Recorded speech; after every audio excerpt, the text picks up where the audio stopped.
Graça e paz, amado e amada de Deus, estamos aqui, pela graça do Senhor, para mais um encontro com a Palavra de Deus em família. Vamos orar? Senhor Deus, obrigado, meu Pai, por Tua Palavra, Senhor. Obrigado porque o Senhor tem nos abençoado, tem nos orientado, tem revelado, Pai, o Teu amor, a Tua bondade e misericórdia sobre a nossa vida.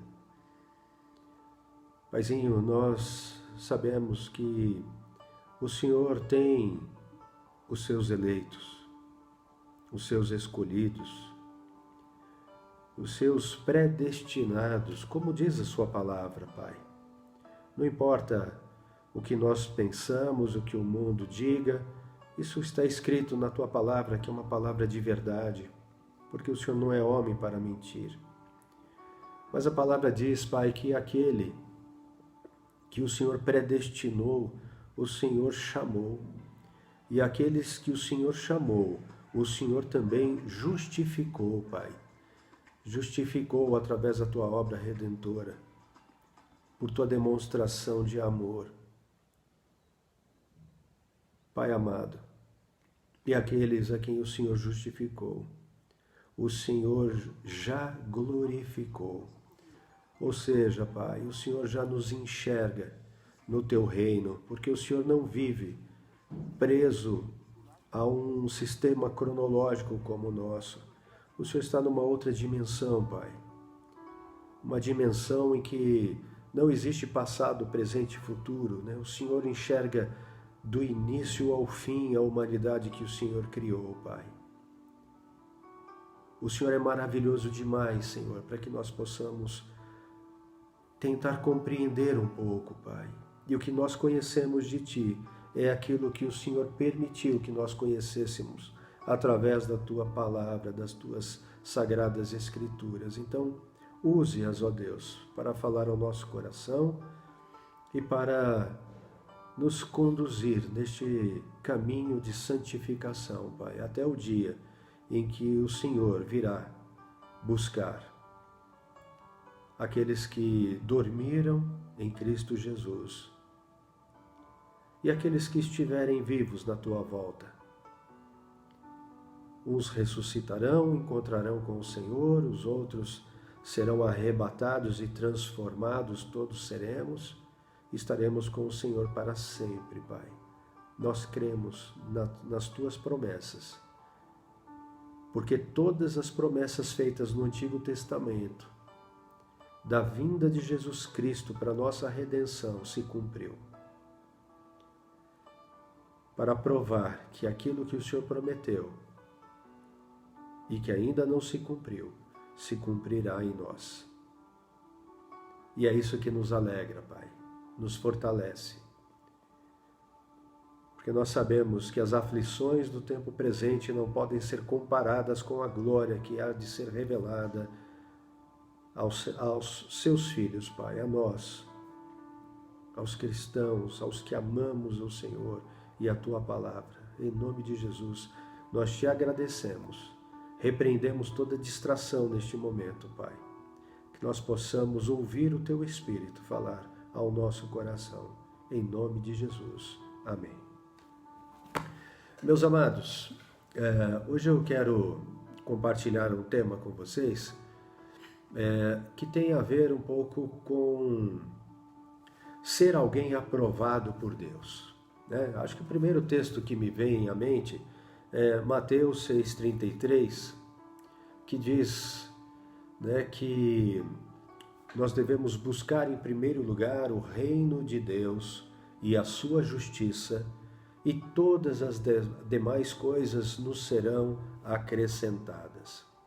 Eu tenho usado uma frase na minha vida porque eu tenho experimentado isso.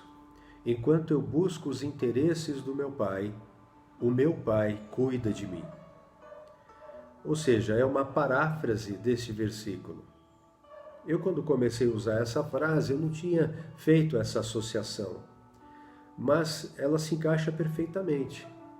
Enquanto eu busco os interesses do meu Pai, ou seja, eu procuro entender o que o meu Pai quer que eu faça, entender por que o meu Pai me escolheu, para filho, porque ele me salvou, para que ele me enviou ao mundo, porque são dois convites. Primeiro, Jesus me chamou. Vinde a mim, você, Rogério Carmona, que está cansado, sobrecarregado, e eu vou te aliviar. Tome sobre você o meu jugo e aprenda de mim, porque eu sou manso e humilde de coração, e você encontrará então um descanso para a tua alma sobrecarregada. Porque o meu jugo é suave e o meu fardo é leve. Quando eu ouvi esse convite, amados, eu fui ao encontro do Senhor. É Ele que me buscou primeiro. E aí então eu aceitei esse convite, me entreguei a Ele e eu tenho buscado. E Ele vem transformando a minha vida, porque é um processo. A partir do momento em que Cristo se revela a nós e nós o aceitamos como Senhor, não há uma transformação, exceto em alguns casos muito raros, mas não há uma transformação imediata da minha vida. É um processo. Por quê? Porque então eu vou ao encontro e eu vou caminhando com Jesus. O que é esse caminhar com Jesus? É orar e conversar com Ele, é ler e meditar na sua palavra. E aí então esse processo de caminhar junto vai me transformando aos poucos, degrau por degrau. Então é um processo de santificação contínua. Eu vou abandonando o que para trás ficou e vou prosseguindo para o alvo, como disse o apóstolo Paulo. Então é isso que vem acontecendo. Então eu venho buscando o reino de Deus e a justiça de Deus sobre a minha vida. É os interesses do meu Pai. E aí então, quando eu entendi, houve um outro chamado. Primeiro foi o chamado, vinde a mim. Agora é uma ordem. Então agora vá. Agora que você me conhece, agora que você entendeu qual é a missão para a qual eu te chamei, agora vá. Você foi separado para isto. Vá e faça discípulos de todas as nações, batizando as pessoas pelo arrependimento, né? Em nome do Pai, do Filho e do Espírito Santo, ensinando-os a guardar, a obedecer tudo aquilo que eu tenho ordenado a você, e eis que eu estou com você todos os dias. Então, veja que agora é um envio. Todo esse processo, então, me faz pensar nessa passagem de Mateus 6,33, que eu estou dizendo assim, né? Buscai em primeiro lugar o reino de Deus e a sua justiça. Busque em primeiro lugar os interesses do teu Pai. E tudo mais Ele vos acrescentará. E o meu Pai cuida de mim. Eu cuido dos interesses dele e Ele cuida de mim. E essa experiência tem sido maravilhosa, amados, maravilhosa. Sabe que a grande dificuldade de nós cristãos, né, o grande desafio nosso é o nosso ego, é o nosso eu. Por que é isso? Porque quando eu digo busque em primeiro lugar o reino de Deus e a sua justiça, eu estou me colocando em segundo plano. E mesmo cristãos têm dificuldade de colocar as coisas de Deus em primeiro lugar. Eu vou cuidar primeiro do meu trabalho, do meu estudo, do meu lazer. Se sobrar um tempo eu leio a Bíblia, se sobrar um tempo eu vou no culto, se sobrar um tempo eu vou orar, mas eu vou ocupando, eu escolho ocupar o meu tempo com um monte de coisa. É fato que precisamos trabalhar, sem dúvida nenhuma. Mas eu não preciso passar horas nas redes sociais, assistindo videozinhos de TikTok, de Instagram e de uma série de outras coisas. Eu não preciso ficar ocupando o meu tempo com joguinhos no celular, ou Xbox, ou PlayStation 5 e sei lá das quantas. Amados, veja, eu escolho gastar o meu tempo naquilo que não é pão. Por quê? Porque o meu coração está voltado para mim. Eu sou egocêntrico. Ego significa eu. É eu no centro e não Deus no centro. Esse é o grande problema. E quando eu estou no centro, não é Deus que cuida de mim. É aquele que me sujeitou a isto, a esse estado de egoísmo.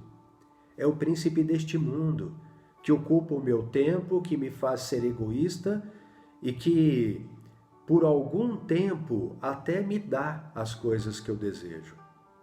Outro dia eu estava vendo uma mensagem, recebi uma mensagem, na verdade, em um dos grupos, né, que eu faço parte, de uma pessoa que cultua Satanás.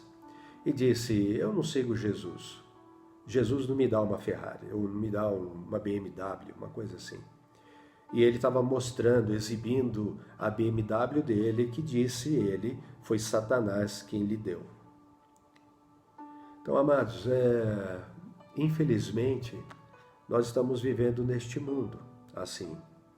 Então, eu nem me refiro agora aos que não creem em Jesus Cristo, ou daqueles que acreditam que Jesus existe, mas ainda não fez dele o Senhor da sua vida e por isso continua morto nos seus pecados. Então a gente tem essa questão acontecendo, mas eu estou me referindo àqueles que se chamam cristãos. Aqueles que, pelo menos, já declararam com a própria boca que Jesus Cristo é o Senhor e o único Salvador da sua vida. Porque essa palavra, amados, não foi escrita para o mundo, mas foi escrita para aqueles que foram predestinados por Deus para serem a imagem de Jesus Cristo. Predestinados, como está lá em Romanos, lá no capítulo 8. Veja só o que a palavra diz, né?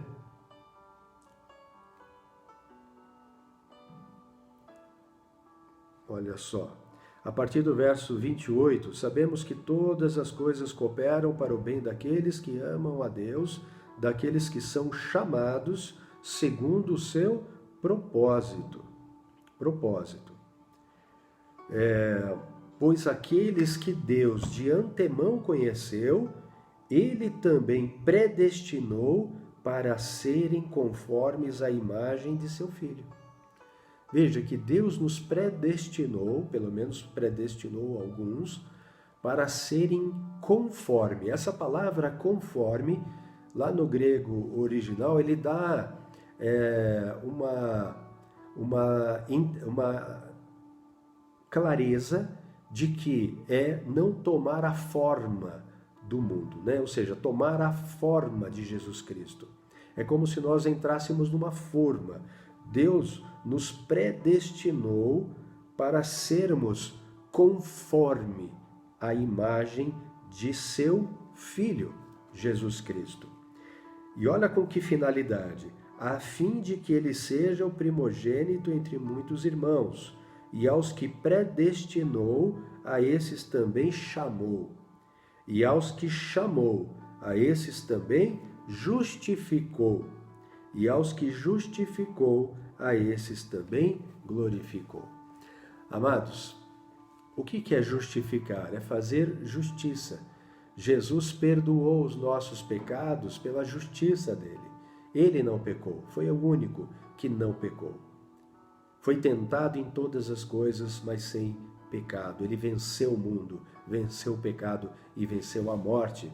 E ao ressuscitar, ele nos justificou. Ele nos tornou justos diante de Deus. E aqueles a quem ele justificou, ele também glorificou. Amados, Deus já nos vê pela presciência, pela onisciência, glorificados no reino dele. É assim que o nosso corpo será transformado em um corpo semelhante ao de Cristo, um corpo de glória, incorruptível, um corpo imortal, para estarmos com ele para sempre. Amados, mas eu quero então trabalhar essa questão de como ser aprovado por Deus. E eu quero então usar aqui um texto que está lá na segunda carta do apóstolo Paulo a Timóteo. Nós vamos ler a partir do versículo 15, 2 Timóteo, capítulo 2, versículo 15. Amados, é importante também considerarmos que essa segunda carta do apóstolo Paulo a Timóteo aconteceu, foi escrita numa circunstância que nós devemos considerar. Paulo estava preso num calabouço romano, foi a sua segunda prisão, e da qual ele sabia que não sairia mais vivo. Então ele sabia que ele estava no fim do seu tempo aqui na terra. Isso aconteceu ali entre 65 e 68 depois de Cristo, na era atual, era cristã, e sob o domínio do imperador Nero, né, que em 64 houve o grande incêndio lá em Roma. Parte dos historiadores acreditam que foi o próprio Nero que pôs fogo em Roma, mas ele acusou os cristãos. Então começou uma grande perseguição aos cristãos. E naturalmente não foram os cristãos, pelo menos não os cristãos verdadeiros, que fizeram isso. Assim como hoje, né? Se alguém se diz cristão e comete um ato de desamor, né? Uma coisa que pode ferir, pode machucar o outro, pode ofender o outro, ele não é um verdadeiro cristão. Nós vamos entender isso hoje. Ele, na verdade, se diz, mas aquilo que ele faz, na verdade, muito mais promove blasfêmias contra o nome de Deus e afasta as pessoas de Deus do que o contrário. O verdadeiro cristão ama. O verdadeiro cristão odeia o pecado, mas ama o pecador, porque em Cristo morreu. Então nós devemos, em amor, exortar, em amor, levar uma palavra de exortação, para que a pessoa se arrependa, para que a pessoa se converta dos seus maus caminhos, se entregue a Jesus Cristo e permita que Cristo o transforme e o salve, para que ele também possa experimentar a mesma graça que nós, os verdadeiros cristãos, recebemos do Pai, em Cristo Jesus. Então esse era o cenário. Então pense, se você hoje tivesse uma informação do Espírito Santo, dizendo assim, olha, o seu tempo está no fim. Você vai partir desta para o reino eterno, você vai descansar até o tempo da ressurreição, até o dia do Senhor. Amados, se nós soubéssemos que o nosso tempo estaria no fim, o que nós mudaríamos na nossa vida? Quais seriam as nossas prioridades, sabendo que nós estamos salvos? Então não há medo da morte, porque nós sabemos em quem temos crido e temos convicção da nossa salvação, porque fizemos de Jesus o Senhor da nossa vida e temos experimentado a sua bondade, o seu amor, a transformação do Evangelho sobre a nossa vida. Nós temos esta convicção. Então não temos medo da morte, mas nós amamos muitas pessoas que nós sabemos que ainda não estão salvas. Algumas se enganando, achando que estão, outras nem aceitaram Jesus mesmo, nem da boca para fora, né? Então, essas pessoas que a gente ama, nós deixaríamos, eu estou salvo mesmo, que todo mundo, né? Cada um que responda por si e tudo mais. Ou será que o teu coração será um coração igual ao de Deus? E vai fazer, assim como Deus fez, enviando o seu Filho para nos resgatar, vai também se empenhar mais nesta missão que o Senhor nos deu para alcançar essas pessoas que caminham para a perdição, seguindo mestres cegos, guias de cegos, que nós sabemos cairão no barranco e todos aqueles que o seguem cairão juntos. Amados, percebem que se nós tivéssemos essa certeza, nós mudaríamos as nossas prioridades. Então, é por isso que eu estou trazendo essa informação, porque o apóstolo Paulo estava com esse sentimento. Assim, poxa, eu não quero que todo o meu trabalho seja vão. Então eu preciso de alguém que dê continuidade, porque o meu tempo está no fim. E aí então ele escreve para Timóteo. Timóteo foi discipulado por ele. Na segunda viagem missionária, Paulo encontrou esse jovem que tinha um bom testemunho, e leva Timóteo para caminhar com ele, para ouvir as pregações, para ensinar o evangelho. E agora Timóteo é um jovem pastor, um jovem presbítero. Então Paulo escreve, essa é a importância da carta, da segunda carta. É a carta de alguém que é fiel a Deus, que ama o próximo, assim como Cristo nos amou, ao menos ele se esforçava para isso. Então ele muda suas prioridades e ele fala as coisas mais importantes, as últimas palavras do apóstolo Paulo. São as palavras mais importantes para o coração de Timóteo, para o coração da igreja, e de século em século e de geração em geração chegou aqui até nós. Então vamos ler agora 2 Timóteo, capítulo 2, verso 15, diz assim: procure apresentar-se a Deus aprovado, como obreiro que não tem de que se envergonhar, que maneja bem a palavra da verdade. Evite igualmente os falatórios inúteis e profanos, pois os que se entregam a isso avançarão cada vez mais na impiedade. Além disso, a linguagem deles corrói como câncer. Entre esses estão Himeneu e Fileto, que se desviaram da verdade, dizendo que a ressurreição já aconteceu, e estão pervertendo alguns em sua fé.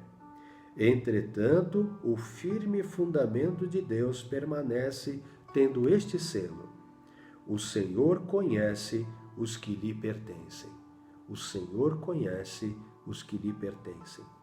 E mais, afaste-se da injustiça todo aquele que professa o nome do Senhor. Ora, olha que interessante agora, amados, a comparação que o apóstolo faz, o apóstolo Paulo faz em relação a um obreiro aprovado e um obreiro desaprovado, um servo aprovado por Deus, um trabalhador aprovado por Deus e alguém que trabalha sem a aprovação de Deus. Verso 20. Ora, numa grande casa não há somente utensílios de ouro e de prata, há também de madeira e de barro.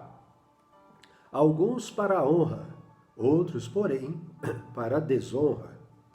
Assim, pois, se alguém se purificar destes erros, será utensílio para a honra, santificado e útil ao seu Senhor. Fuja das paixões da mocidade, siga a justiça, a fé, o amor e a paz, com os que de coração puro invocam o Senhor. Evite as discussões insensatas e absurdas, pois você sabe que elas só provocam brigas. O servo do Senhor não deve andar metido em brigas, mas deve ser brando para com todos, apto para ensinar, paciente, disciplinando com mansidão os que se opõem a ele, na expectativa de que Deus lhes conceda não só o arrependimento para conhecerem a verdade, mas também o retorno à sensatez, a fim de que se livrem dos laços do diabo, que os prendeu para fazerem o que ele quer. Amados, até aqui por enquanto, o que eu quero chamar a atenção, em primeiro lugar, é sobre esse texto que vem aqui a partir do versículo 20, O apóstolo Paulo, ele fala ali de uma grande casa que existem vasos na mesma casa, vasos de honra e vasos de desonra. Amados, nós, dentro da nossa família, só para fazer um comparativo, podemos ter ali vasos de honra e vasos de desonra, aqueles que fazem coisas que nos orgulham e aqueles que fazem coisas que nos envergonham, como pais, como parentes, assim por diante.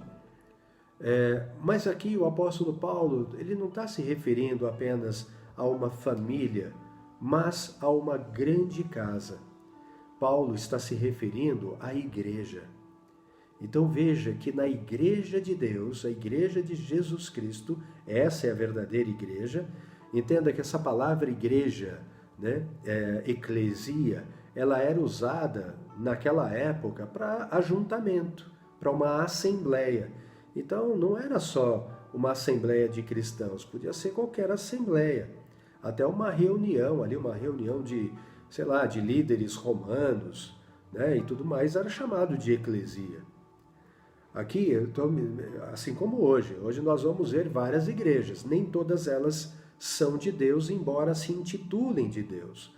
Acontece que o Deus que eles cultuam não é o Deus verdadeiro, Criador dos céus e da terra.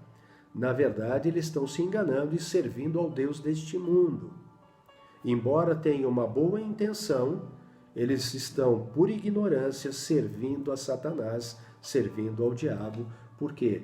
Porque não colocam a palavra de Deus em primeiro lugar na sua vida, mas a palavra do homem.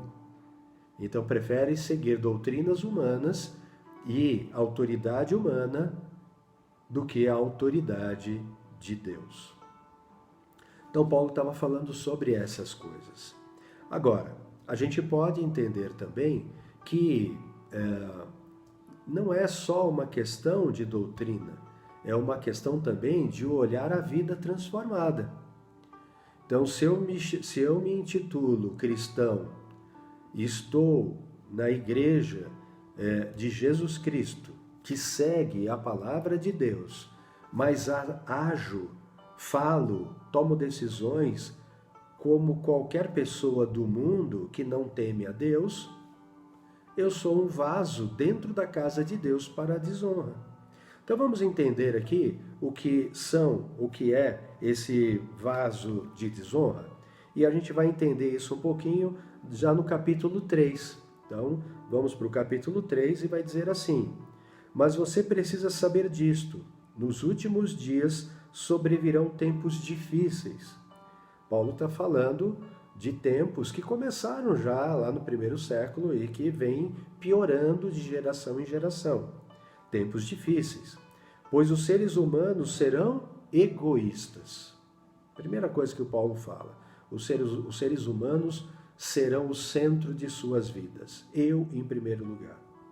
Avarentos, orgulhosos, arrogantes, blasfemadores, desobedientes aos pais, ingratos, ímpios, sem afeição natural, implacáveis, caluniadores, sem domínio de si,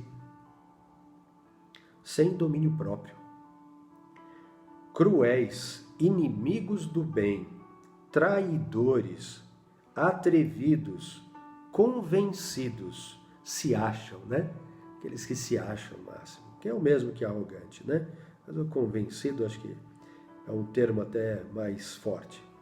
Mais amigos dos prazeres do que amigos de Deus. Olha o que você tem feito do seu dia, como você tem gasto o teu tempo.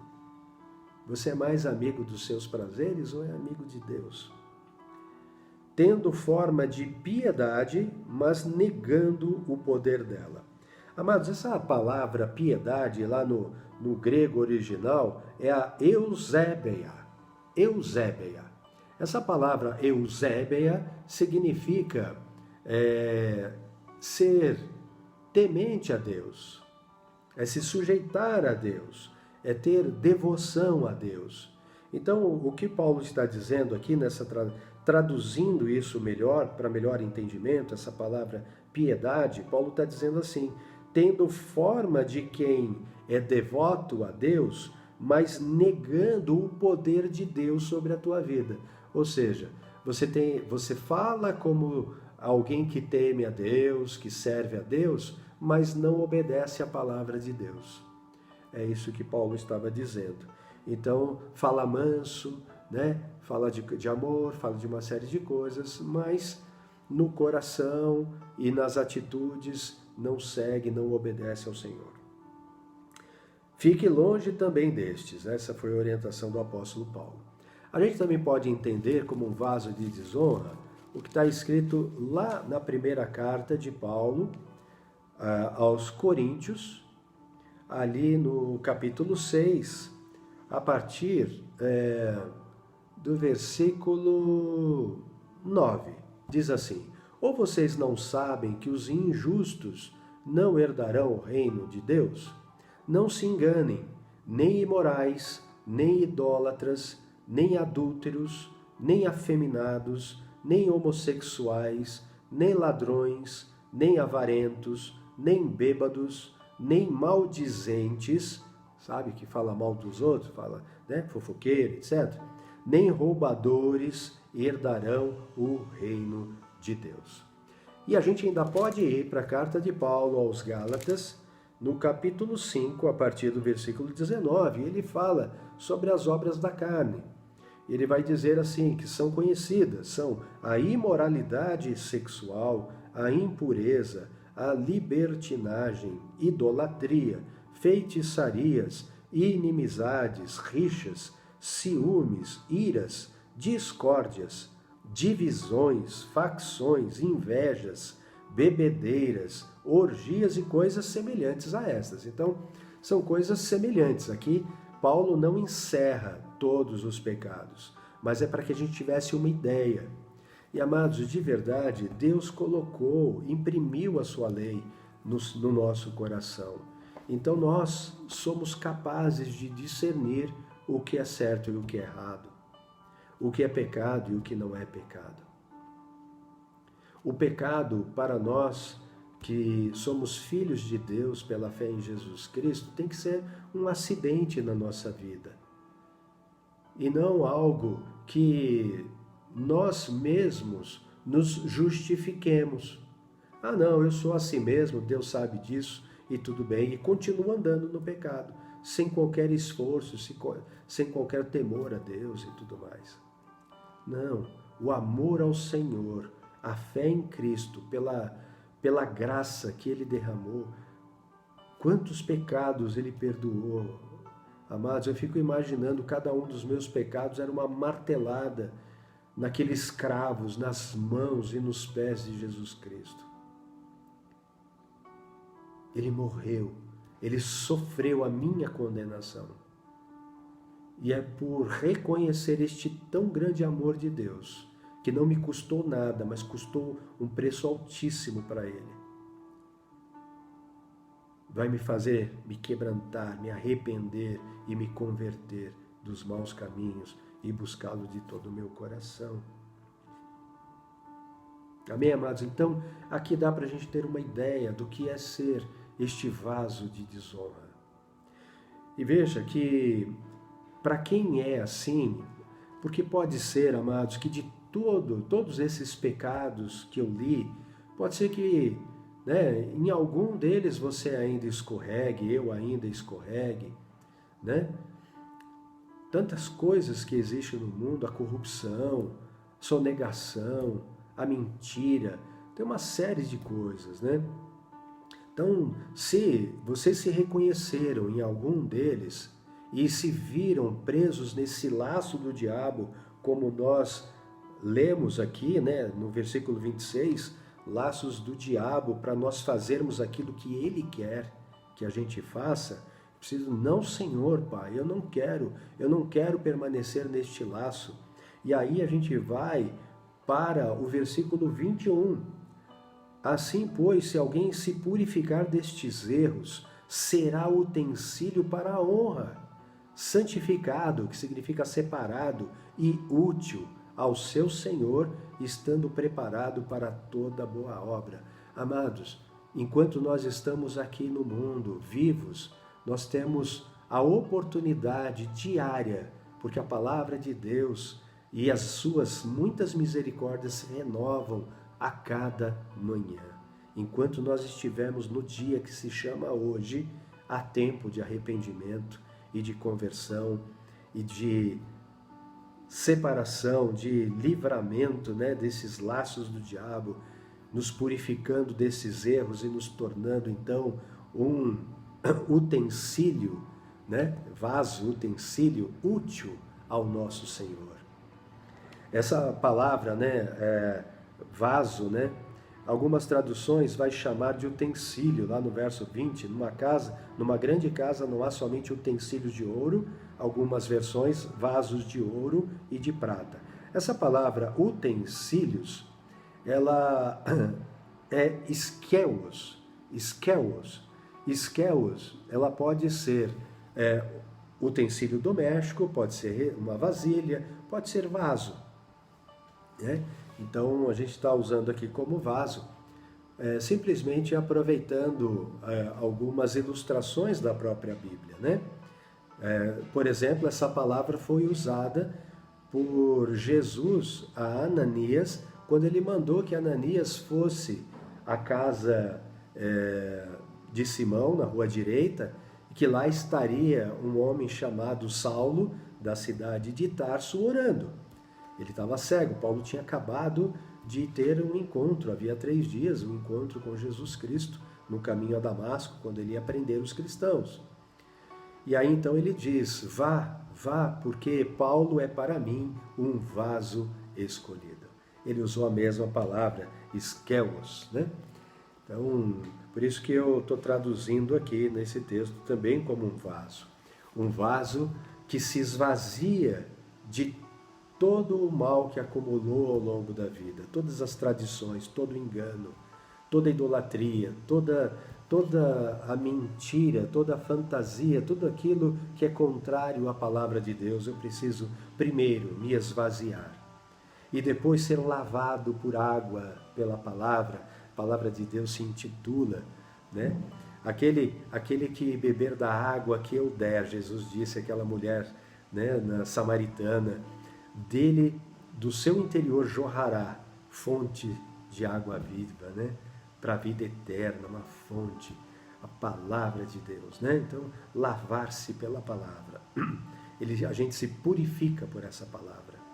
E aí a gente entende o Espírito Santo como um fogo purificador, E que nós precisamos passar por este fogo para que a gente possa, então, ser purificado desses resíduos que ainda ficam e aí nos tornarmos um vaso de honra para, então, sermos cheios da unção do Espírito Santo.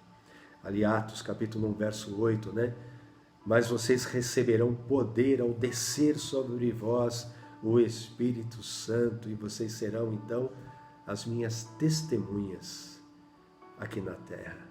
Sal e luz, vocês vão testemunhar de mim, as suas atitudes, as suas palavras. Você vai compartilhar a tua experiência comigo, aquilo que eu fiz na tua vida.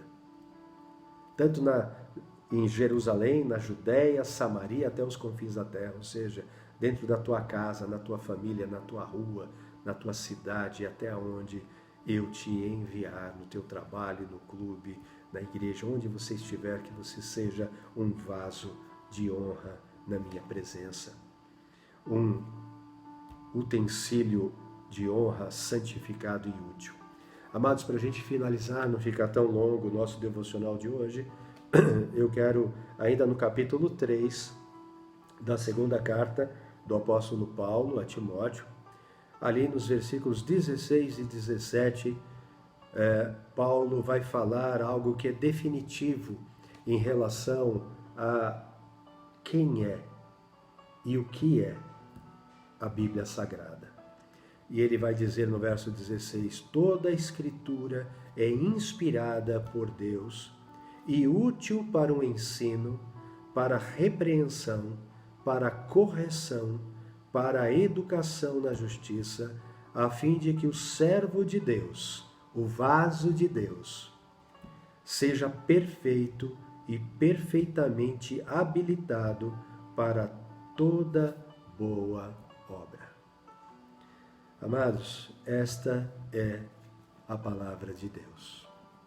Ela é o próprio Deus, que fala àqueles que foram predestinados por Deus para serem conforme a imagem do seu amado Filho Jesus Cristo.